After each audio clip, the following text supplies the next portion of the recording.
Alors, c'est parti pour la troisième technique pour lever une forme indéterminée. Alors, je vous avouerai que cette troisième technique, elle n'est pas trop utilisée parce qu'on verra par la suite la technique 5 sur les équivalents qui est assez spectaculaire. Donc, le théorème de comparaison, qu'est-ce qu'il nous dit? Il nous dit, imaginons qu'on ait trois fonctions f, g, h définies sur AB, ouvert en B. B, ça peut être un nombre ou plus ou moins l'infini. D'accord?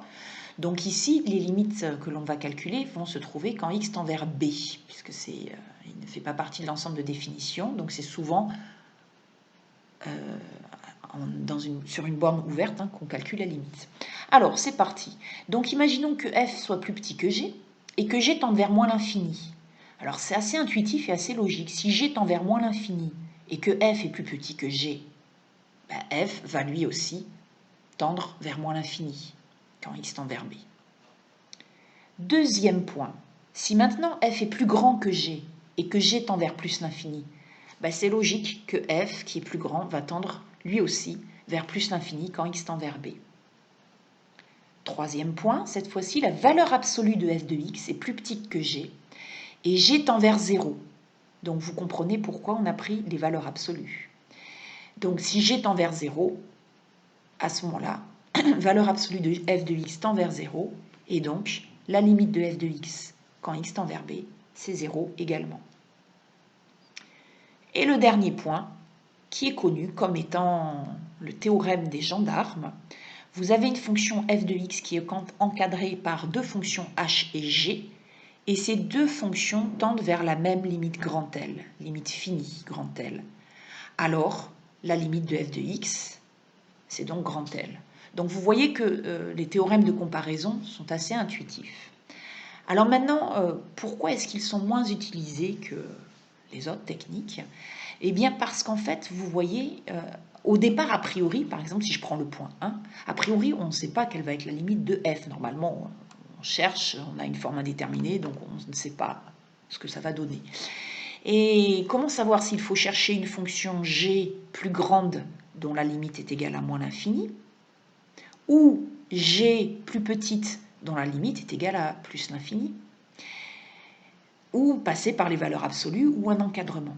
Donc voilà pourquoi, si vous voulez, ce théorème est un peu plus délicat, ces théorèmes sont un peu plus délicats à utiliser. Mais attention, je n'ai pas dit qu'ils n'étaient jamais utilisés, bien entendu. Alors voyons quelques exemples. Alors, premier exemple, je crois qu'il n'y en a qu'un d'exemple d'ailleurs, on a la fonction sinus x sur x. Donc sinus x sur x quand x tend vers plus l'infini. Alors, quand on veut calculer la limite quand x tend vers plus l'infini, le souci, c'est pas vraiment qu'il y ait une forme indéterminée, mais c'est que sinus x n'a pas de limite en plus l'infini. Vous savez que sinus x, il oscille indéfiniment entre les valeurs moins 1 et 1. Donc en fait, il ne se stabilise jamais. Quand x tend vers plus l'infini, cette fonction n'a donc pas de limite. Alors, pour pouvoir malgré tout calculer cette limite, c'est possible. Pourquoi? Parce qu'il y a un résultat que vous connaissez bien normalement, on a vu ça au semestre 1 en trigonométrie. La fonction sinus x, elle est encadrée par les valeurs moins 1 et 1. Et alors nous, ce qui nous intéresse, c'est d'encadrer la fonction sinus x sur x. Alors comme on calcule la limite quand x tend vers plus l'infini, du coup, ça veut dire qu'on va travailler avec des valeurs de x positives. Donc on va multiplier toutes tous les membres de cette inégalité par 1 sur x qui est positif. Donc on ne change pas le sens des inégalités. Et alors maintenant, on se retrouve avec notre fonction f de x qui est encadrée par deux fonctions, moins 1 sur x et 1 sur x, qui tendent toutes les deux vers 0 quand x tend vers plus l'infini. Donc, d'après le théorème des gendarmes, la limite de f de x quand x tend vers plus l'infini, c'est 0. Voilà, vous pouvez mettre sur pause si vous voulez, avant de prendre la suite. Alors, la technique suivante, c'est la technique du nombre dérivé. Alors en fait, il faut se rappeler de la définition du nombre dérivé. Donc on l'a vu la semaine dernière. Si nous avons f une fonction définie et dérivable sur un intervalle grand I, soit x0 un élément de l'ensemble de définition de f est dérivable en x0 si et seulement si la limite quand x tend vers x0 de f de x moins f de x0 sur x moins x0 existe et est finie. On la note alors f' de x0. Donc vous connaissez bien cette définition. Eh bien, vous connaissez aussi le tableau des dérivés. Vous savez par exemple que la fonction sinus x est dérivable sur r, que sa dérivée c'est cos x, que la fonction exponentielle x est dérivable sur r, que sa dérivée c'est exponentielle x, que la fonction ln de x est dérivable sur r plus étoile et que sa dérivée c'est 1 sur x, etc., etc. Donc on va utiliser ce tableau que les mathématiciens ont démontré pour lever certaines formes indéterminées. Certaines formes indéterminées qui sont un peu particulières. En fait, c'est quand on a la limite d'un quotient. Donc, quand x tend vers x0, on va avoir la forme indéterminée 0 sur 0. Et au dénominateur, on a x moins x0. Donc, cette technique du nombre dérivé est un peu particulière. Elle s'applique dans quelques cas où on a une fraction avec du x moins x0 au dénominateur et quand x tend vers x0. Alors c'est parti, vous allez mieux comprendre avec les exemples. Donc on cherche à calculer la limite de sinus x sur x quand x tend vers 0 cette fois-ci. Tout à l'heure c'était quand x tend vers plus l'infini, maintenant c'est quand x tend vers 0. Donc la forme indéterminée que nous obtenons c'est 0 sur 0. Mais si on regarde bien, sinus x sur x, donc c'est quand x tend vers 0, d'accord, voilà, c'est de la forme sinus x moins sinus 0, voilà, sur x moins 0. Ok? Donc, en fait, vous voyez bien ce qui se passe. Votre sinus x moins sinus 0, c'est votre f de x moins f de 0. Et x moins 0, votre x moins x0, quand x tend vers 0. Voilà. Donc, vous allez pouvoir utiliser cette formule à condition que la fonction f soit dérivable, évidemment, en x0. Alors, la fonction f en question, c'est quoi? C'est sinus x, c'est la fonction sinus x.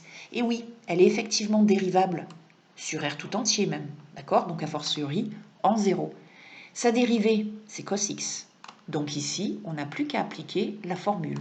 C'est égal à f' de 0. Donc, à cos 0. Et cos 0, ça fait 1. Donc, la limite de sinus x sur x quand x tend vers 0 est égale à 1. Exemple suivant. Alors, j'ai remis le rappel pour l'avoir bien sous les yeux. Donc, cette fois-ci, g de x est exponentielle x moins 1, le tout sur x, et on cherche sa limite quand x tend vers 0. Donc, ça donne une forme indéterminée, 0 sur 0, puisque ça fait exponentielle 0 moins 1, c'est-à-dire 1 moins 1, sur 0. Alors, on observe. On a une fraction, on a du x moins x0 au dénominateur, vous voyez, quand x tend vers 0. Voilà, donc on retrouve bien la même formule ici, la même structure, si vous voulez. Voilà. 1, c'est bien exponentielle 0. D'accord? Donc ça veut dire que la fonction en question, c'est exponentielle x. Elle est bien dérivable sur r tout entier. D'accord?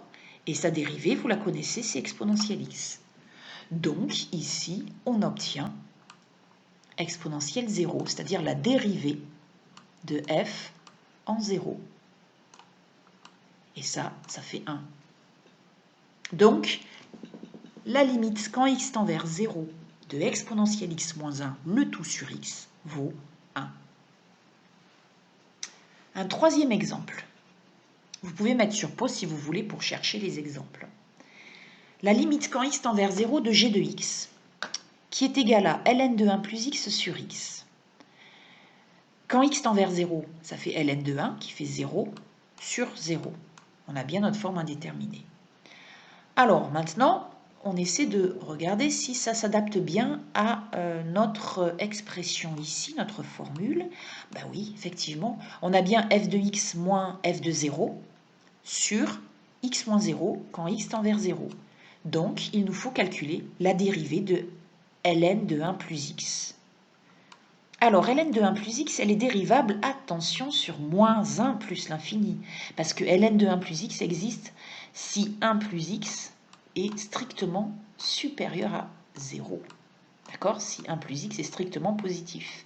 Et 1 plus x est strictement positif lorsque x est strictement supérieur à moins 1. D'où l'intervalle moins 1 plus l'infini.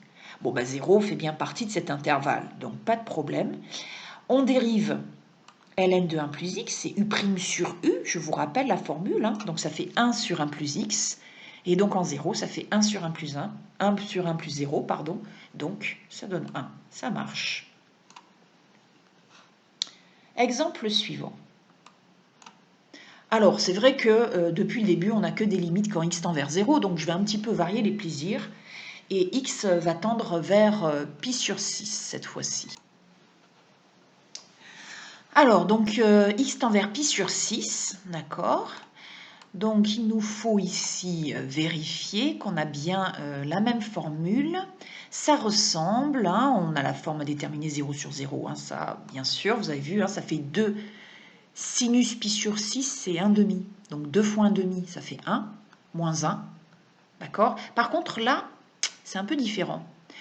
On n'a pas x moins x0, on a 6x moins pi. Ah, mais alors, ce qu'on peut faire, c'est qu'on peut factoriser par 6. Et là, on va bien retrouver notre x moins pi sur 6, notre x moins x0. Vous voyez? Voilà. Alors au numérateur, bah, éventuellement, mais ce n'est pas obligé, on peut factoriser par 2. Ou alors on peut prendre la fonction f de x égale 2 sinus x. Hein. Ce n'est pas obligé de factoriser par 2. Hein. Voilà. Donc le 2 et le 6, ils vont sortir, si je puis dire, hein, ils vont se mettre en coefficient de la limite. Donc ça fait 1 tiers, ça se simplifie, ça fait 1 tiers.